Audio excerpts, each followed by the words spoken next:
dear student, welcome to MP Learning Journey.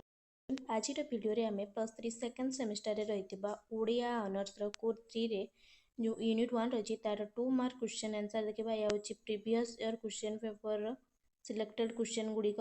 ଏହାର 1 mark selected କ୍ୱେଶ୍ଚନ୍ର video ଯେଉଁମାନେ ଦେଖିନାହାନ୍ତି ଡେସ୍କ୍ରିପ୍ସନ୍ରେ ଦେଇଦେଇଛି, ଦେଖିପାରିବେ। କ୍ୱେଶ୍ଚନ୍ କ'ଣ ରହିଛି? ଚର୍ଯ୍ୟା ଗୀତିକାର ଭାଷାକୁ କ'ଣ କୁହାଯାଏ ଓ କାହିଁକି କୁହାଯାଏ?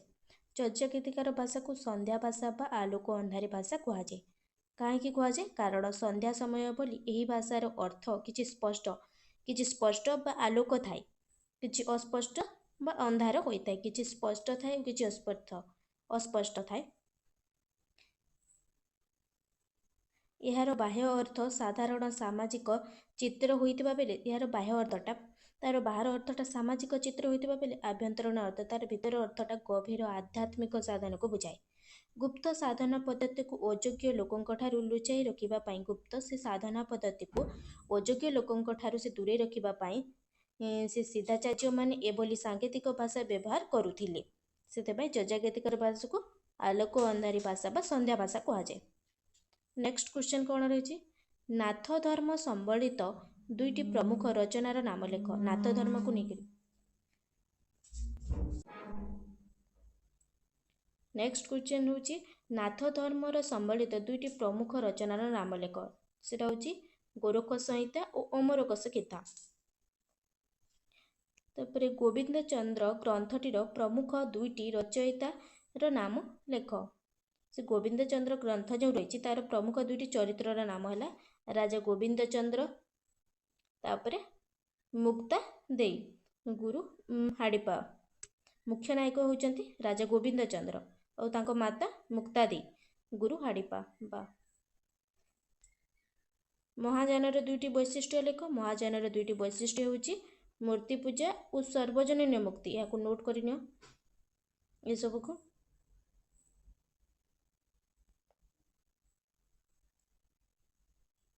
ମହାଯାନର ପ୍ରବର୍ତ୍ତକ କିଏ? ସହଯାନର ପ୍ରବର୍ତ୍ତକ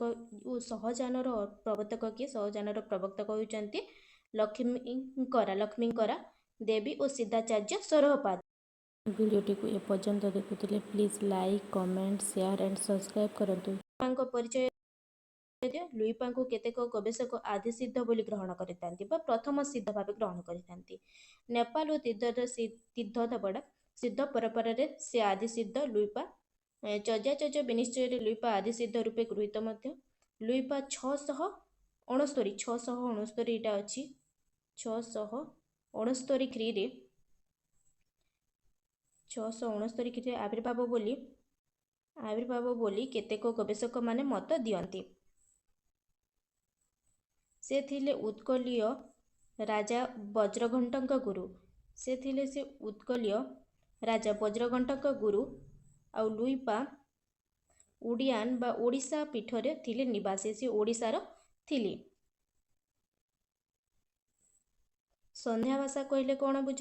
ବୌଦ୍ଧ ସିଦ୍ଧାଚାର୍ଯ୍ୟମାନେ ଚର୍ଯ୍ୟା ଗୀତିକାର ନିଜର ଗୁପ୍ତତନ୍ତ୍ର ସାଧନର ତତ୍ତ୍ୱକୁ ସାଧାରଣ ଲୋକଙ୍କଠାରୁ ଚର୍ଯ୍ୟାକାରମାନେ ସାଧାରଣ ଲୋକଙ୍କଠାରୁ ଲୁଚାଇ ରଖିବା ପାଇଁ ସେ ସାଧନର ତତ୍ତ୍ୱକୁ ଯେଉଁ ବିଶେଷ ସାଙ୍କେତିକ ଓ ଅଭିପ୍ରାୟମୂଳକ ଭାଷାର ବ୍ୟବହାର କରିଥିଲେ ତାହାକୁ ସନ୍ଧ୍ୟା ଭାଷା ବୋଲି କୁହାଯାଏ। Next question. ଟୀକା ଗୋବିନ୍ଦଚନ୍ଦ୍ର କେଉଁ ବିଷୟ ଆଧାରିତ? ଟୀକା ଗୋବିନ୍ଦଚନ୍ଦ୍ର ଯେଉଁ ରହିଛି ସେଟା କେଉଁ ବିଷୟ ଆଧାରିତ? ଟୀକା ଗୋବିନ୍ଦଚନ୍ଦ୍ର ପୁସ୍ତକଟି ମୁଖ୍ୟତଃ ନାଥ ଧର୍ମର ଦର୍ଶନ, ସଂସାରରେ କ୍ଷଣଭଙ୍ଗୁରତା, ନାଥ ଧର୍ମର ଦର୍ଶନ, ସଂସାରର କ୍ଷଣଭଙ୍ଗୁରତା ଏବଂ ବୈରାଗ୍ୟ ଉପରେ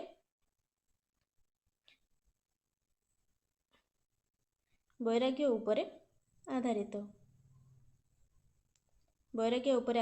ଏଥିରେ ମାତା ମୁକ୍ତା ଦେଇ ନିଜ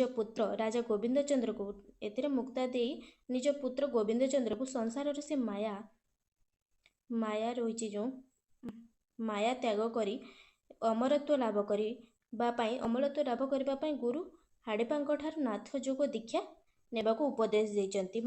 ମାତା ମୁକ୍ତା ଦେଇ ନିଜ ପୁତ୍ର ରାଜା ଗୋବିନ୍ଦଚନ୍ଦ୍ରକୁ ସେ ଉପଦେଶ ଦେଇଛନ୍ତି। ତାପରେ ନେକ୍ସଟ ହେଉଛି ମୈଶେନ୍ଦ୍ର ଗୀତାର ଦୁଇଟି ବୈଶିଷ୍ଟ୍ୟ ଲେଖ। यार दुईटी विषय नाथ जोग और काया साधन उपदेश। यही ग्रंथ मुख्यतः नाथ धर्मर गुप्त जोग साधना, पिंड ब्रह्मांड तत्व एवं शरीर को सुस्थ और अमर रखापी काया साधन गुरुत्वपूर्ण व्याख्या कर नाथ जोग और काया साधन उपदेश हूँ प्रथम पॉइंट। नेक्स्ट पॉइंट हूँ गुरु शिक्षा कथोपकथन शैली। गुरु शिष्यार ग्रंथटी गुरु शिष्य संवाद और प्रश्न उत्तर शैली रचित होता। एथिरे गुरु और मत्स्येन्द्रनाथ, गुरु होती मत्स्येन्द्रनाथ बा मीननाथ और तांकर प्रधान शिष्य गोरखनाथ बा गोरक्षनाथ मध्य होइथिबा से आध्यात्मिक आलोचना माध्यम तत्वज्ञ प्रदान करा जायछि। तत्वज्ञ माने से विषयटा प्रदान करा जायछि। तापर नेक्स्ट होछि 10 नंबर क्वेश्चन होछि चर्या गीतिकार मानक मध्यरु काहाकु आदि सिद्ध बोली ग्रहण करा जाय। मध्यरु लुईपा को आदि सिद्ध बोली ग्रहण करा जायथे। से होउचंती चर्या संहितार सर्वप्रथम कवि लुईपा। महासुख कहले कौन बुझ? बौद्ध महासुख कहले बौद्ध सहजन साधक मानकर परमार्थ बा चरम से लक्ष्य ही महासुख थिला। महासुख कहले बौद्ध सहज साधक मानकर जो परमार्थ बा चरम लक्ष्य ही महासुख थिला। और चित्तर दृढ़ता और स्थिरता द्वारा महासुख लाभ करी हुए। जाबतीय कपटता त्याग करी सहज उपाय शून्यता को आश्रय करी चित्तरे अत्यंत शांत से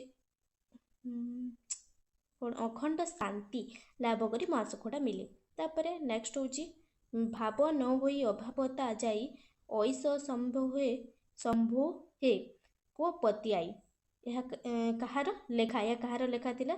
यह होची लुईपांकर लेखा। यार अर्थ मध्य क्वेश्चन आसीपारे। यार अर्थ होची यार गृढ़ अर्थ होची जहाँ प्रकृति विद्यमान, जहाँ प्रकृति देखा जाए तार विनाश ना। भाव न होई यह होची भाव न होईर अर्थ। एवं जहाँ संसार रे नाही ताहा केबे सृष्टि होई पारिबो नाही। अभाव न जाई जो अछि सेतिरे एभली एक आश्चर्यजनक रहस्य कथा को साधारण लोके किभली विश्वास करेंगे। को पतिआई जो अच्छी एठारे तार अर्थ यह माध्यम से बा लुईपा शून्यता और सहज तत्वर से व्याख्या करिसेंती लुईपाद। नेक्स्ट क्वेश्चन नाथ धर्मर प्रथम ग्रंथ कौन और यार लेखक किए? नाथ धर्मर प्रथम ग्रंथ होची शिशुवेद। यार लेखक होचंती गोरखनाथ बा गोरक्षनाथ। भारत वर्ष रे नाथ धर्मर आदि प्रचारक बोली काहाकु ग्रहण करा जाय? भारत वर्ष रे आदि प्रचारक भावे भगवान शिव को ग्रहण करा जायछि। एवं मानव रूपे धर्मर एही धर्मर आदि प्रचारक होचंती मत्स्येन्द्रनाथ। गोविंद चंद्र पुस्तकर गोविंद चंद्र माता नाम कौन थिला? मुक्ता देवी। और नाथ साहित्य कहले कौन बुझ? नाथ साहित्य कहले नाथ संप्रदायर गुरु और जोगी मानक द्वारा नाथ धर्मर प्रचार एवं आध्यात्मिक साधनर प्रसार पाई रचित साहित्य को नाथ साहित्य कहुए। यह हूँ नाथ साहित्य। या नोट कर नेक्स्ट वीडियो रे आमे यार आउ केतोटी 2 मार्क्स सिलेक्टेड क्वेश्चन रही previous year question paper next video रे देखिबा।